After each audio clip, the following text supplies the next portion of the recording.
Una de las ventajas de explicar los evangelios, o un evangelio en este caso, es que son muy variados. Si usted se ha dado cuenta, hemos podido hablar de muchos temas a la vez. Claro, tienen un hilo conductor, es nuestro Señor Jesucristo, su obra, pero es muy variado a la vez. Y hoy es un tema particular que he denominado una hoja de ruta para las misiones. Un instructivo, una hoja de ruta para hacer misiones. Usted dirá, bueno, eso solo le interesa a los que hagan misiones. Bueno, sí, no. Sí, en un sentido formal, al que es delegado para llevar el evangelio a otros lados, pero hermanos, la iglesia está involucrada en las misiones. No hay un grupo de misiones dentro de la iglesia. La iglesia es el grupo de misiones. Así que esto nos interesa a todos. Y entender esto es muy importante, hermanos, porque son asuntos que van ligados al evangelio. El hecho de tener el mensaje del evangelio no nos autoriza a proclamarlo de la forma que a nosotros se nos ocurra. Es decir, el mensaje es de Cristo, pero la forma es nuestra. No, aún allí tenemos que mirar qué la Biblia nos dice.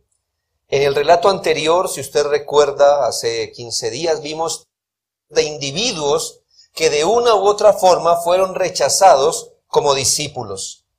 Algunos, el Señor les envió a considerar muy bien sus motivaciones. Eran entusiastas, querían seguir al Señor, pero no habían calculado todo el costo de seguir a nuestro Señor.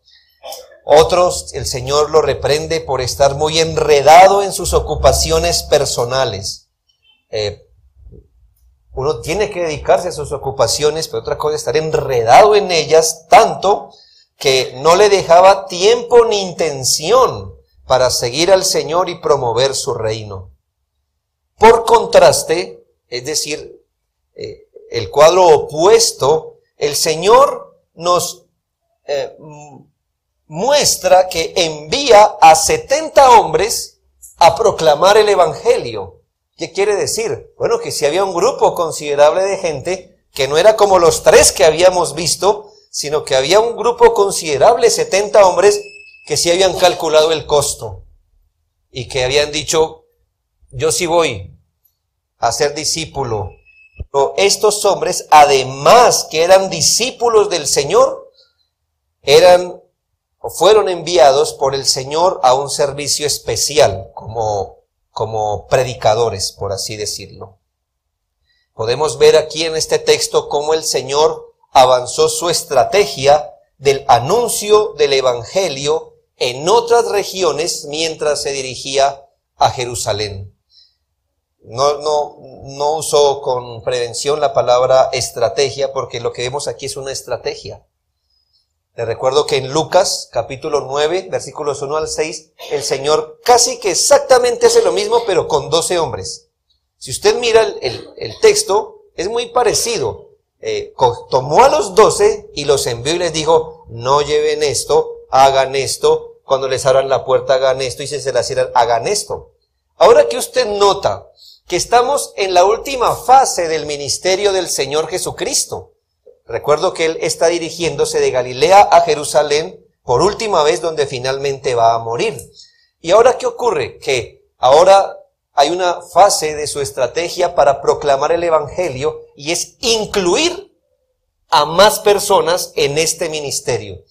Mientras el asunto era un poco más local, mientras estos hombres maduraban, 12 hombres estaban continuamente con Él. Ahora el Señor quiere que 70 hombres vayan a predicar el evangelio. Así que aquí vemos, sí, una fase de su estrategia.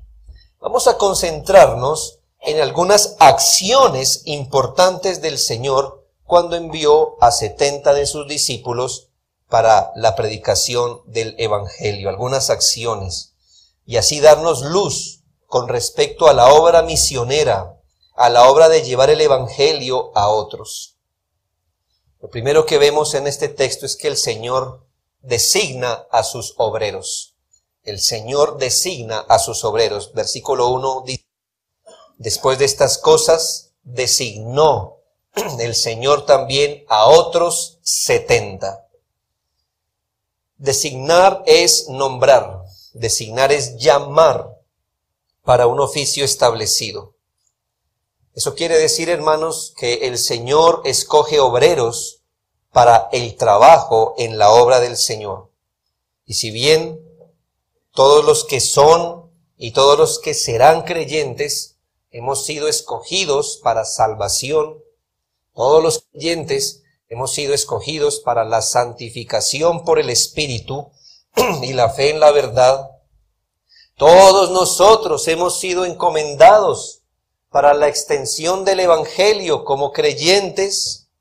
También es un hecho que entre el pueblo de Dios, Dios ha escogido a individuos para un servicio especial de proclamación del Evangelio. Otra vez se lo digo, hermano, porque lo que no quiero es que usted diga, se me desconecte el mensaje en este momento, diciendo, esto solo le aplica a los que son delegados por una iglesia para llevar el Evangelio a otros lugares. Hoy tenemos en una ciudad aquí en Colombia. Eso es para él. Eso es para los que cada vez van a viajar. Y para los que viajan a ese otro lugar en el meta. Y eso es para ellos. Estoy diciendo algo. Hermanos, Dios ha escogido para salvación a todo creyente. Y por lo tanto, escogido para santificación por el Espíritu.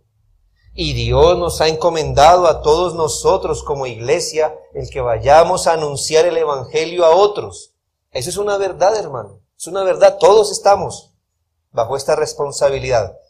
Pero sumado a eso, Dios ha elegido ciertos individuos para el servicio especial de predicación y anuncio del Evangelio.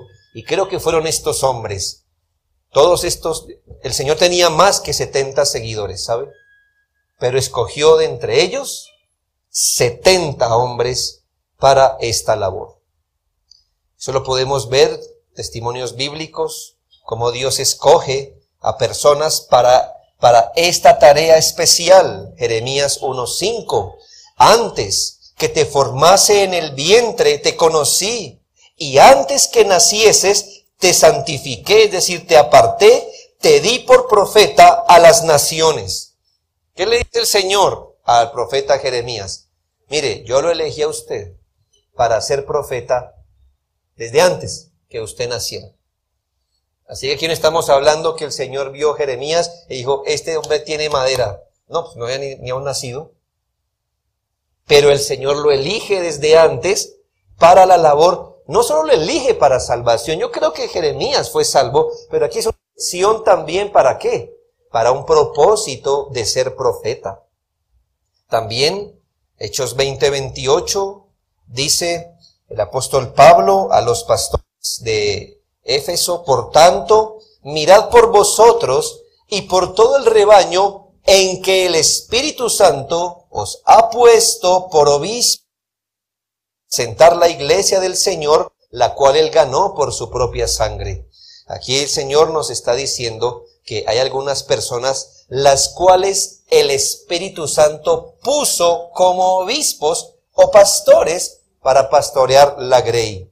Si bien reconocemos, hermanos, que la iglesia reconoce a sus obispos, realmente el que los pone es el Espíritu Santo.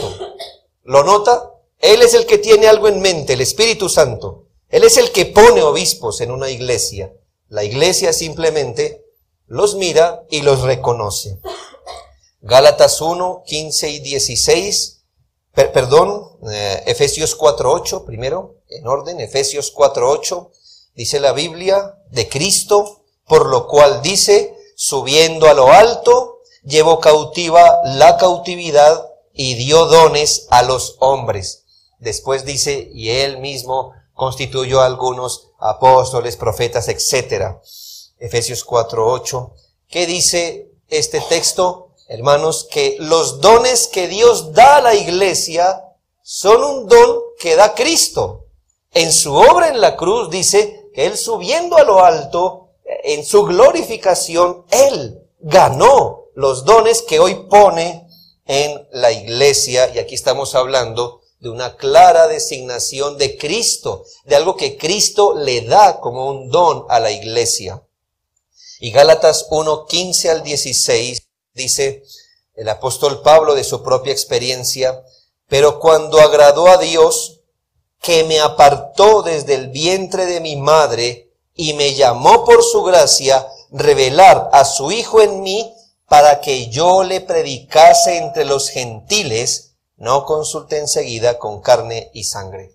El apóstol Pablo sabe no solo que como creyente, por supuesto, ha sido elegido para salvación, sino que él sabe que desde el vientre de su madre Dios lo eligió para predicar el evangelio del Señor. Estos textos nos dicen que el Señor escoge soberanamente sus obreros. No es esto, hermanos. No es que ve algo en ellos y los escoge. ¿Qué pudo ver en Pablo en el vientre de la madre? ¿O qué pudo ver en Jeremías en el vientre de su madre? Nada. Así que no es que él ve algo y los escoge para un oficio. Es al revés, hermanos. Él los escoge para un oficio y los dota y los capacita con el tiempo para que ellos se puedan dedicar a esto. También de estos textos deducimos, hermanos, que los obreros de Dios son un regalo de Dios para la iglesia. Un regalo de Dios. Nos gustan los regalos, ¿verdad? A todos nos gustan los regalos. ¿Sabe?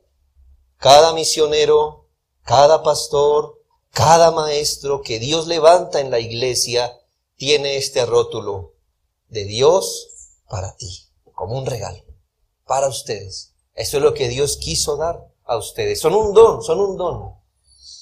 Son un don. Pero estos textos nos indican que a quienes el Señor escoge y llama para ser sus obreros, los dota y los equipa. Es decir, no es simplemente que Dios elija a un hombre y él en la vida tenga que buscar por sí mismo como la manera de equiparse para la obra, no. Casi que nosotros entendemos que Dios ha llamado a hombres para el ministerio por la manera en que los equipa. ¿Me hago entender? Nosotros lo vemos, voy a hablar así, de lo último hacia atrás. Dios lo ve del comienzo hacia adelante. Dios puede ver esto. Él los elige y sabe todo lo que tiene que hacer para equiparlos para el ministerio. Usted y yo lo vemos al revés.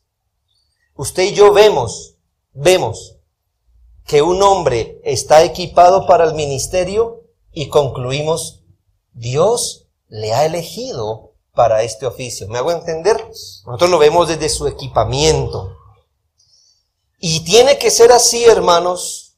No reconoces a un obrero de Dios por las ganas que tiene de predicar o de llevar el evangelio, hermanos. Hermanos, en mi experiencia como pastor de muchos años, le debo decir que generalmente recibimos cartas o nos preguntan, pastor, mire, yo quiero servir al Señor, quiero ser predicador del evangelio. Muchos. Mis hermanos, las ganas, aunque son indispensables, no son suficientes. Si Dios te ha llamado a ser un obrero de Él te estará dotando de todo lo que necesitas para hacerlo. De tal forma que cuando ves ciertos rasgos en un hombre, su carácter principalmente, sus dones, tú empiezas a decir, ¿será que este hombre Dios le ha elegido? ¿Sí ves? No lo miras en sus deseos, lo miras en su equipamiento, en lo que el Señor empieza a hacer en él, su valor, su seriedad, su piedad, su cumplimiento, su compromiso. Dice la Biblia, si alguno desea obispado, buena obra desea. Pero, ¿ves? Ahí está el punto. O sea, las ganas, qué bien las ganas, qué bien el deseo, pero es necesario que el obispo sea. Así que tú no le ves las ganas y dices, quizá Dios le ha llamado. No, le ves lo que dice la Biblia después del pero. Pero es necesario, eso es lo que le ves. Así que, hermanos, Dios designa a sus obreros, Dios los llama, y al que los llama, los equipa. La labor de la iglesia, ¿cuál es, hermanos? La labor de la iglesia es empezar a reconocer el equipamiento que Dios le ha dado a ciertos hombres. Segundo, que aprendemos en esta hoja de ruta para las misiones, que es segunda acción, que el Señor los envía. Qué interesante, no es la misma palabra. Si usted nota en el versículo 1, dice, después de estas cosas, designó el Señor también a otros 70, a quienes envió. Designar y enviar no es lo mismo, pero me imagino que hacen parte de lo mismo. Designar es elegir, llamar para un oficio, y enviarlo es precisamente dirigirlo a un lugar específico.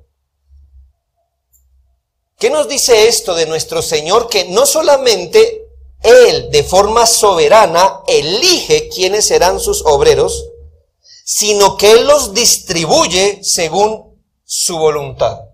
Esto es importante, hermano.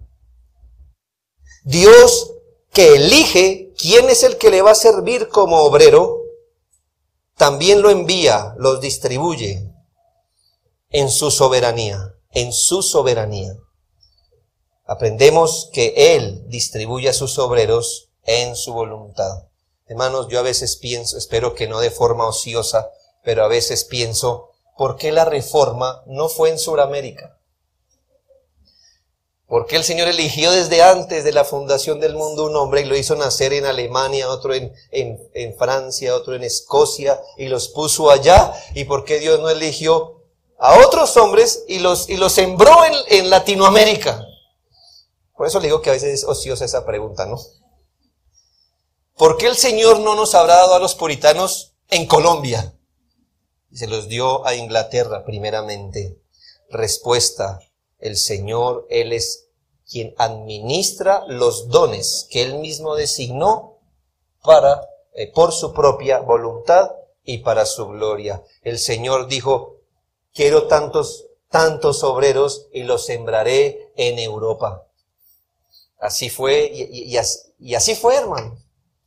Porque el mismo Señor que elige es el mismo Señor que administra a sus hombres. El Señor envía a estos hombres, los elige, pero no les dice algo así como, yo te he elegido como un siervo mío, ve a donde quieras. No, hermanos. Y esta es una manera muy errónea de ver los dones que uno tiene. Gente empieza a ver que tiene dones y empieza a decir, bueno, ¿a dónde voy?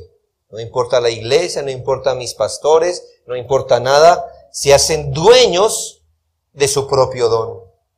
Y en la Escritura nos damos cuenta que esto es un error. El mismo Dios que los elige, Él mismo debe enviarlos soberanamente. La voluntad de Dios para enviar un obrero a veces se muestra en las necesidades específicas que hay y generalmente se mostrará a través de la iglesia local. Le debo decir también, hermanos, que a veces hay personas dotadas, pero aún no soberanamente enviadas a un lugar porque aún no es el tiempo de Dios. Dios puede dotar a un hombre y retenerlo por un tiempo antes de enviarlo. Cuando Dios llama a alguien para su servicio, generalmente hace coincidir el deseo del individuo, la dotación de carácter y dones y un lugar de servicio a donde enviarlo. ¿Me hago entender? Generalmente reconocerás el llamado para ser un obrero del Señor por una coincidencia de 3 elementos. El deseo que tiene el individuo, ¿verdad? El que anhela obispado, debe anhelarlo. Nadie dice, yo, predicador, no, eso a mí no, pero está bien, el Señor me llamó, me va a tocar ir. No, así no funciona el asunto. Generalmente sus obreros aman esto. Segundo, va a coincidir la dotación de su carácter y dones. Lo ves Y esto fue deliberado. Dije carácter primero y dones después. Carácter y dones. Y 3, un lugar en donde servir, donde desarrollar su ministerio. Ahora, hermanos, que el Señor envíe es muy importante. Usted no quisiera ir a un trabajo tan grande como obrero sin la bendición del Señor. Que el Señor envíe a alguien a una labor específica que está asegurando su bendición, su compañía, su sustento, su gracia. No es el hombre que dice, yo como que soy llamado al evangelio, por allá me pongo a predicar donde me abran la puerta. No. Pero si Dios te envía, eso asegura tu bendición. No te ahorrará el problema, pero te dará su bendición, su compañía, su sustento. Hermanos, los dones que una persona pueda tener, las capacidades que un obrero pueda tener, son insuficientes para una obra tan grande como para desarrollar fuera de la poderosa influencia de la gracia de Dios en uno. Es decir, vea, la obra del Señor es tan compleja que usted prefiera tener un don y ser enviado por Dios que tener 1000 dones y no ser enviado por Dios. Tendrá 1000 dones sin la bendición de Dios. Por otro lado tendrá uno con la bendición del Señor. Usted no quiere entrar a unas labores grandes sin la bendición del Señor. Si la gracia del Señor no está sobre un individuo, sus dones o capacidades no tendrán eficacia y con el tiempo se marchitarán. Así en 1 Corintios 3, el mismo apóstol Pablo sabe de sí mismo. Él entiende así el ministerio. Él sabe de qué trata haber sido enviado por Dios. 1 Corintios 3:10 dice, y note cómo empieza, conforme a la gracia de Dios que me ha sido dada, yo como perito arquitecto puse el fundamento. ¿Sí ves? Él puso el fundamento. Es decir, él hizo un trabajo ministerial. Pero ¿cómo? Conforme a la gracia que le fue dada. Él no fue útil sin la gracia de Dios sobre él. Es decir, sin la bendición de Dios sobre él. Él lo que está diciendo es, conforme a la gracia que recibí, así fui útil, así puse el fundamento. Y ahí mismo, en 1 Corintios 15, versículo 10, el mismo apóstol afirma esta conexión que hay entre tener la gracia, la benevolencia, el favor de Dios y la bendición de estas labores.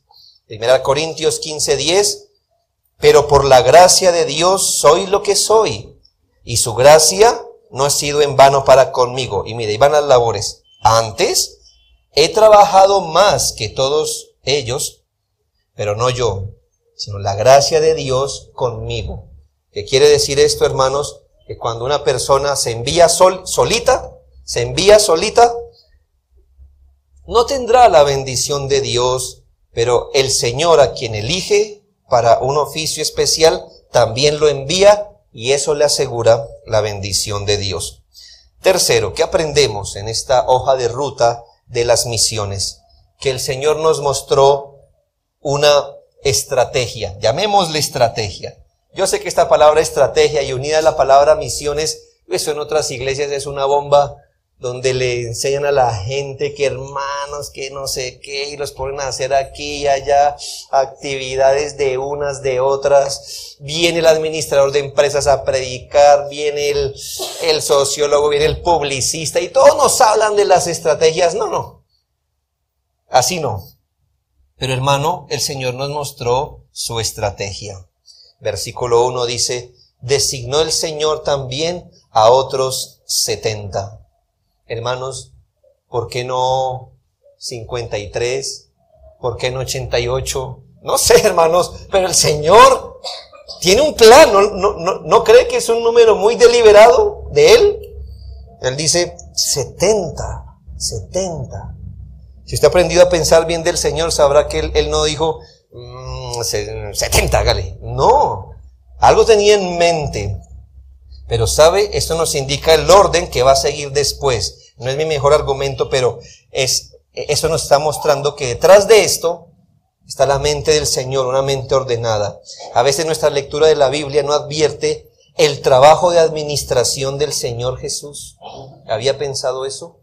En el trabajo de la administración de los dones que Él hizo, de sus fuerzas y de todo lo que pasaba alrededor. A veces nos parece que el Señor iba muy espontáneamente caminando por todo lugar, ¿verdad? A veces cuando leemos la Biblia dice, bueno, el Señor como que iba caminando por ahí, pasó esto y luego como que decía, está bien, vamos para acá. No, hermano, deje de pensar así del Señor. Mire, hermano, primeramente le señalé que en Lucas 9, 1 al 6, Él designa a 12 hombres con una función específica. Ahora, ¿qué pasa? La necesidad se volvía más grande. Entramos en la última etapa de su ministerio, entonces designa bajo las mismas instrucciones 70 personas que eran sus discípulos. Así el Señor nos enseña a administrar sus recursos humanos. No solo vemos un aumento de personal oficial, sino un tiempo específico de sus labores. No vinieron ni antes ni llegaron después, sino en el momento que el Señor los necesitaba, y nos muestra el detalle de cómo ellos deberían ir y actuar. Note que afirma, a quienes envió de 2 en 2 delante de Él a toda ciudad y lugar donde Él había de ir. Fíjese, hermano, la administración que Él está haciendo. No solo escoge 70, sino que los envía en parejas. Seguramente, hermanos, para su apoyo y cuidado. Ahora, no podemos interpretar de este texto algo así como tan superficial. Algo así como, hermanos, según la Biblia, las misiones se hacen en parejas, de 2 en 2. Eso para mí es muy superficial, ¿verdad? Es muy por encima la interpretación. Lo que yo entiendo más bien, el principio es, hermanos, las misiones jamás se hacen en solitario. Jamás se hacen en solitario. Por eso, hermanos, Dios pone una iglesia local que envía a un misionero. Las misiones no es que se hagan en pareja, entonces no podemos enviar a uno, tenemos que enviarlos a 2, no. Sino que el Señor dispuso que sus obreros siempre estuvieran ayudados y apoyados. Con vergüenza debo decirle que en algunas denominaciones cristianas, lamentablemente esto es doloroso, la gente es enviada en solitario, pero en solitario. Algo así como, hermano, vas a ir a hacer misiones allá. Vive por fe, que Dios te bendiga. Adiós. ¿Comes? No me importa. ¿Duermes? No me importa. Vas a ir a hacer misiones. Ese no es Dios el que envía así, hermanos. Ese no es Dios el que envía así. Yo he tenido que ver, me crié en una generación de hijos de pastores. La mayoría de ellos, me voy a arriesgar a hacer algo en un púlpito. Yo creo que el 98% de ellos no está en la fe. Y te voy a decir por qué. Porque sus padres fueron enviados a misiones, a aguantar hambre. A aguantar hambre. Si algo aprendo de aquí es que el Señor dijo, no, el obrero debe ser ayudado y apoyado. ¿Qué hacían 2 en el camino? Bueno, si este se enfermaba, al menos había otro que lo atendiera, ¿no es así? Si este se desmandaba predicando, entonces le decía, ya no predique más, déjeme a mí ahora, descanse. Por eso hay una iglesia local siempre que debe respaldar las labores de los misioneros. Note además, hermanos, que el Señor estableció una hoja de ruta.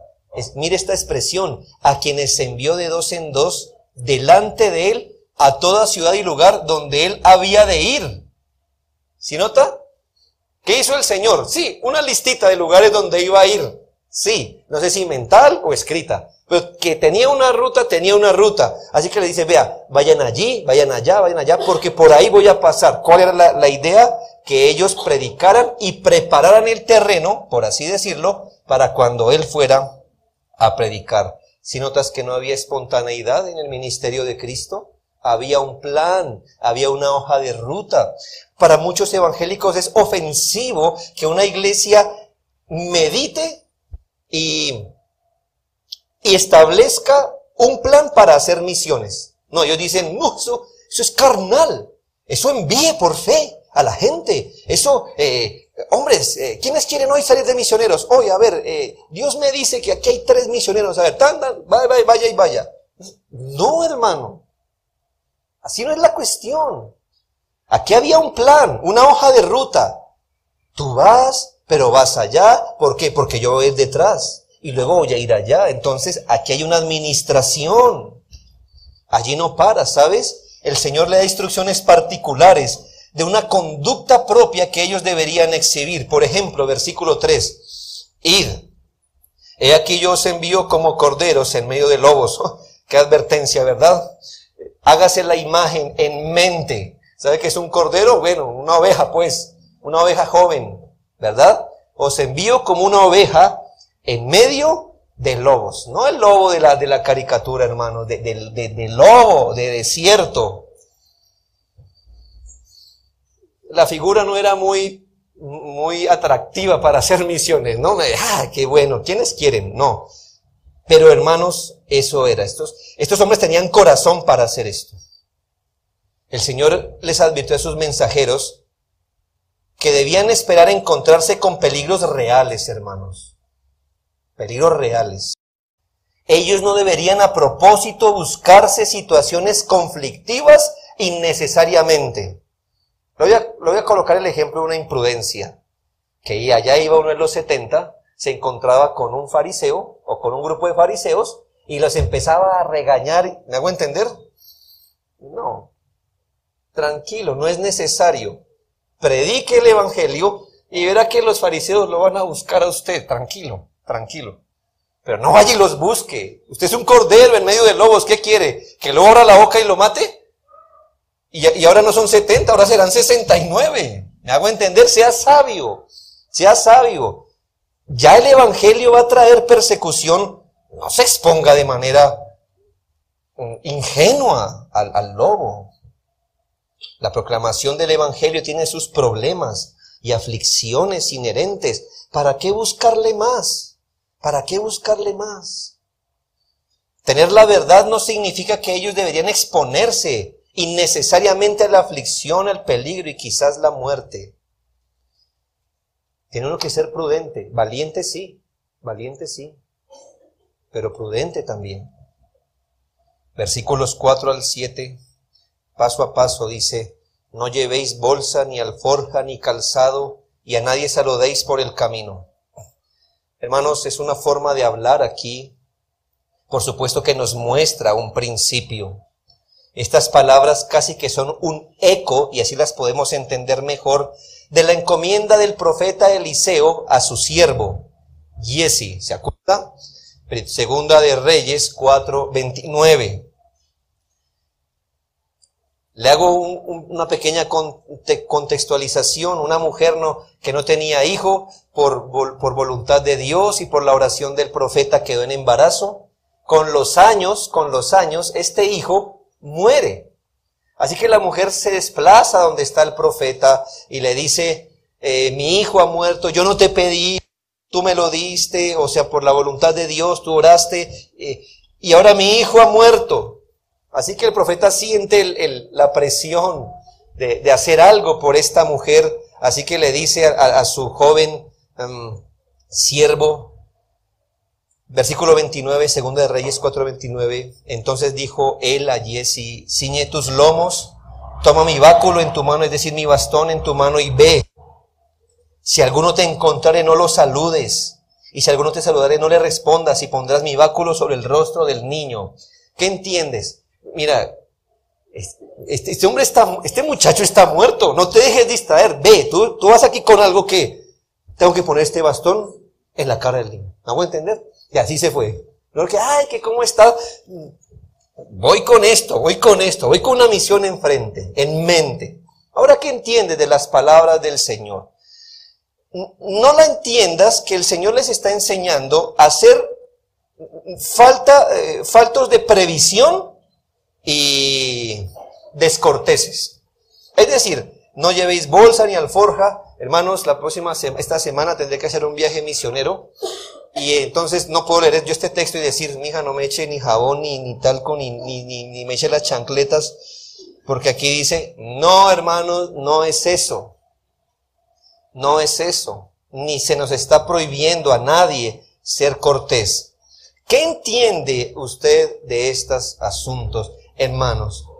Que ellos deberían saber que son misioneros, es decir, que tienen una misión que cumplir. Una misión, algo en mente, algo fijo. Que nada los distraiga en el camino. Posiblemente usted no sepa, pero el saludo judío no era el saludo colombiano, ni mucho menos venezolano, ¿verdad? Más corto, más seco todavía, no. Era el saludo, hermanos, que a veces era mediodía. Es decir, era el saludo formal, el saludo, como algunos de ustedes saben, que en los pueblos antiguamente se saludaba. Ven y nos saludamos mientras comemos y quizás cenamos, ¿me hago entender? Ellos no podían darse ese lujo. Su viaje aquí no era un viaje de placer, era una misión. Ellos deberían enfocar sus fuerzas. No es que no saluden a alguien, es que no se enreden en asuntos que los desenfoquen de su misión. Muchos recuerde el hombre que se negó, querían tener todo bajo control, su maleta, sus cosas, todo muy bien. El Señor dice, no es un viaje de placer, es para trabajar, es para enseñar. Vas con una meta en mente, largas conversaciones de placer, cortesías innecesarias, grandes maletas de viaje. ¿Qué harían, hermanos? Les quitarían efectividad a lo que estaban haciendo. Les quitarían tiempo, energía mental. Ahora, ¿qué voy a hacer con estas 5 maletas que tengo? No, predique usted mientras yo las cuido. ¿Me hago entender? Ese era el punto. No hay que hacer la obra. Es rápido que hay que hacerla.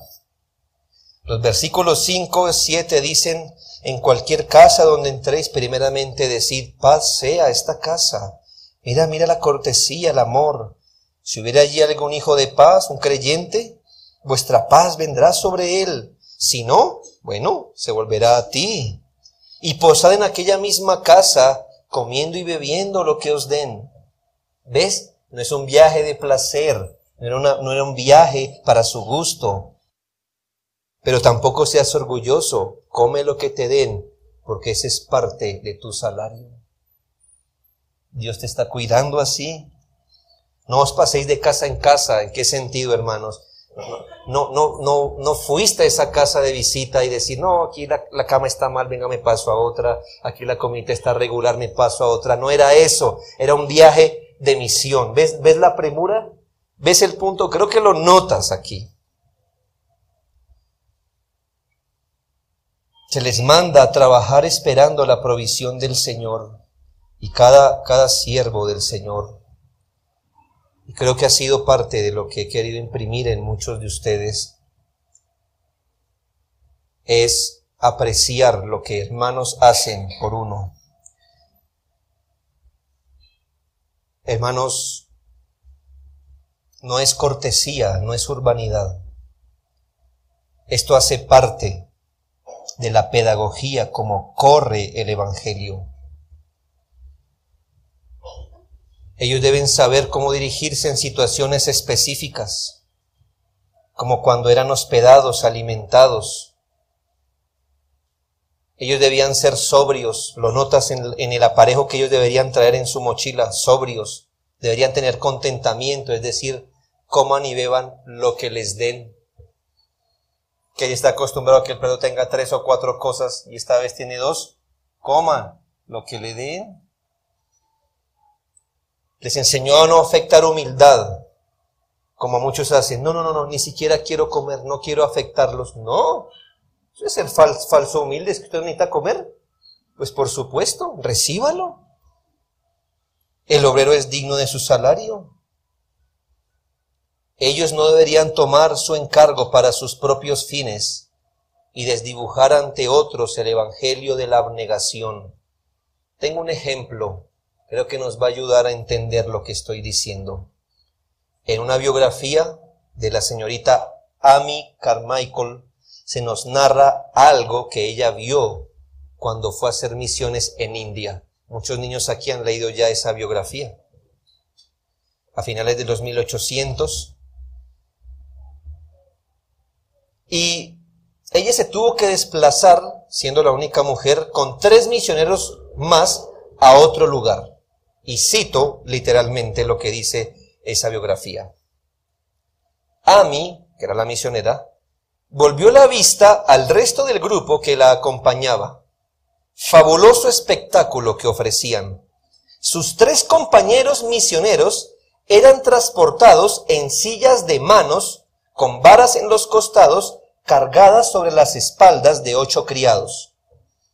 Detrás de las sillas iba Saral, transportando una ligera carga de ropa, y después otros 12 criados, todos esbeltos, robustos, acarreando una caja o un baúl, el cual era el equipo de los misioneros.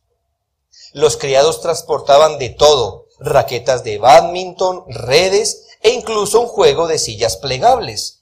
En el viaje hacia Kotagiri, Amy había adelantado a una familia misionera cuyo piano era transportado sobre un carro de bueyes, y a otra una bañera de hierro entre su equipaje de vacaciones.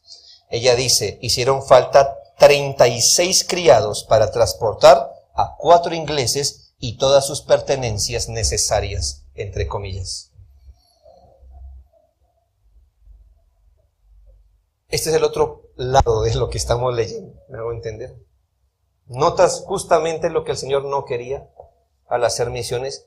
No que ellos no debieran dormir bien, no se trata de eso. Pero mira lo que hay aquí. Los 70 no deberían sobrecargarse con nada que fuera superfluo, ni perder el tiempo en formalidades vanas. Deberían viajar como hombres a quien los impulsa un motivo mayor que los aparejos temporales. Los versículos 8 y 9 dicen, en cualquier ciudad donde entréis y os recibáis, comed. Sanad a los enfermos que en esa casa estén. Y se ha acercado a vosotros el reino de Dios. Lo que nos dice que iban con una misión muy específica allí. Cuarto y último, el Señor cargó su corazón con una realidad. El versículo 2 dice,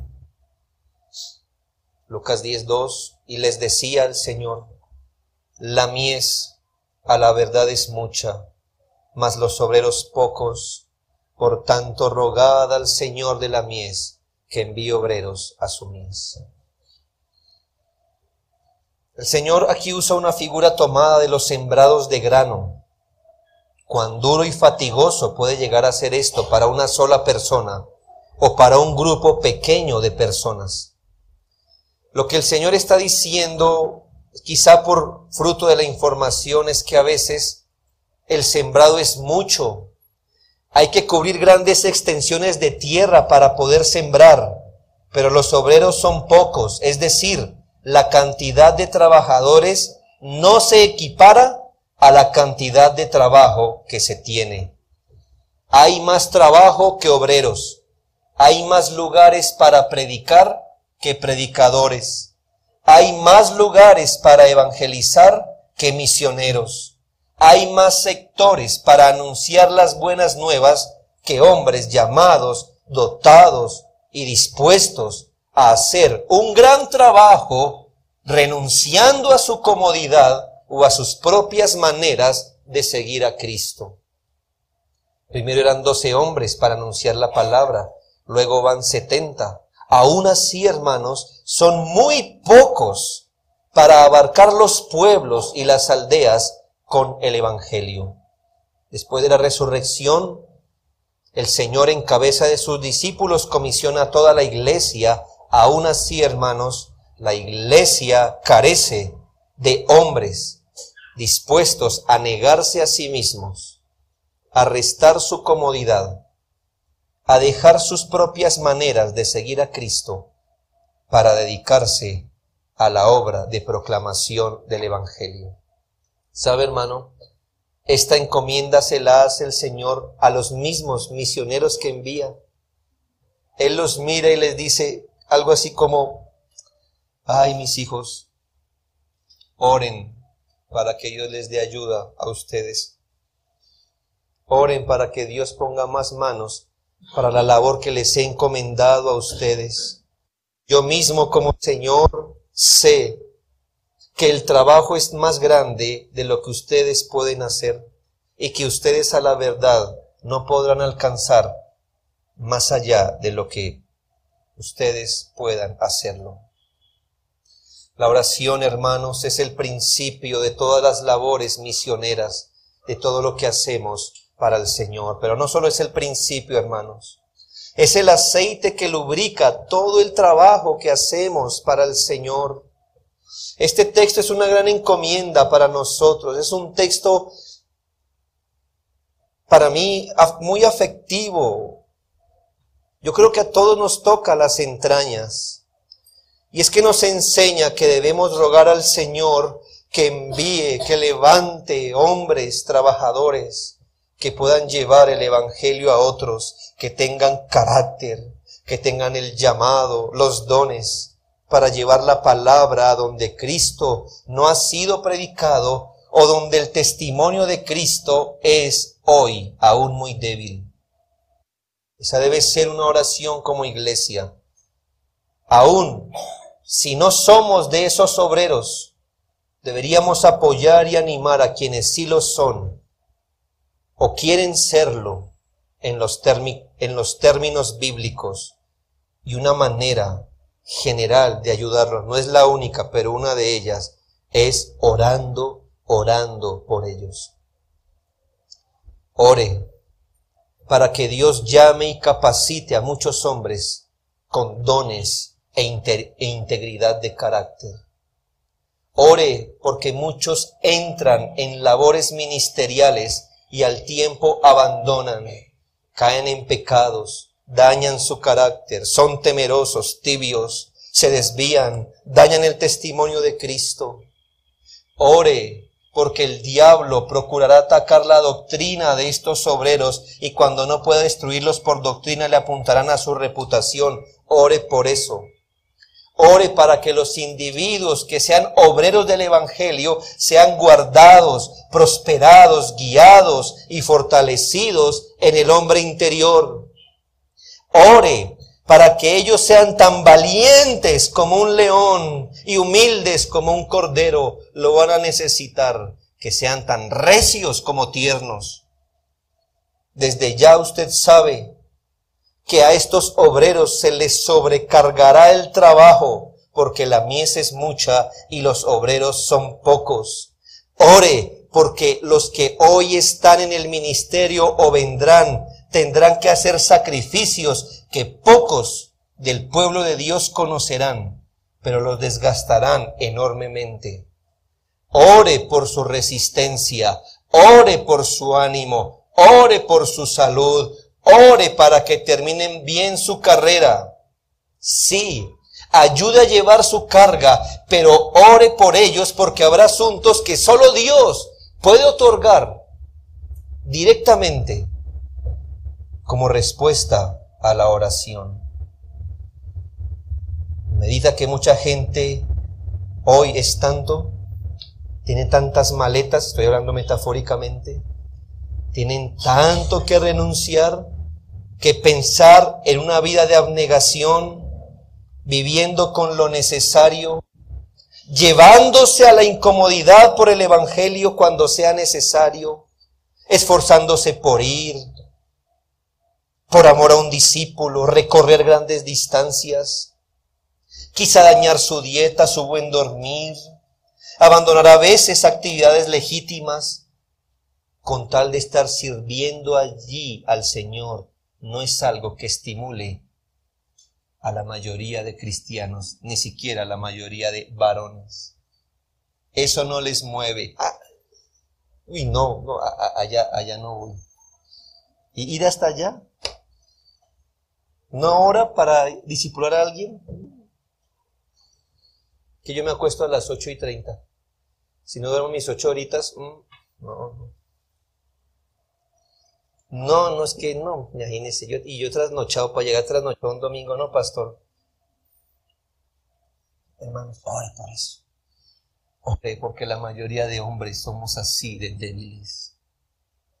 Pero usted que es creyente, se lo aseguro, creyó por un hombre que no le importó recorrer la distancia que fuera para hacer un discípulo de Cristo. Y dele gracias a Dios porque Él no pensó en Él mismo. Él pensó en usted. Él pensó en la gloria de Dios. Ahí está lidiando con sus problemas de salud porque quizá cuando usted se quedó en casa, Él salió allá al frío. Qué sé yo, usted ayudó a dañar su estómago. No sé qué cosas pasó. Ahora Él no puede dormir bien. Y otras cosas malas van a pasar cuando usted está haciendo deporte fiel allí en su gimnasio. Este hombre está orando, quizá estudiando, preocupado por usted, ¿entiende? Ore para que Dios dé hombres así. Y cuando los dé, ore por ellos, porque Dios les sobrecargará el trabajo. Porque este principio no cesará, la mies es mucha, los obreros pocos. Queremos el discipulado del menor esfuerzo, del trabajo más justo, del asistir apenas a los cultos y agradezcan que estoy asistiendo a los cultos. No serás un hombre de Dios así, jamás lo serás. Así jamás ha rodado el reino de Dios, ni se ha ganado un discípulo. El Señor mismo se lo alabó a los fariseos. Corréis mar y tierra para ser un discípulo. ¿Sí? Es con esfuerzo. A la hora de llevar a cabo la obra del Señor debemos empaparnos de aquellas acciones que el Señor llevó a cabo para realizarlas. Aprende que cargó el corazón del Señor, la sabiduría que usó para que la obra del Evangelio rodara. Esa obra se nos encomendó y esperamos que a través de una iglesia bíblica muchos conozcan al Salvador y les enseñen todas las cosas que Él nos mandó. Oremos.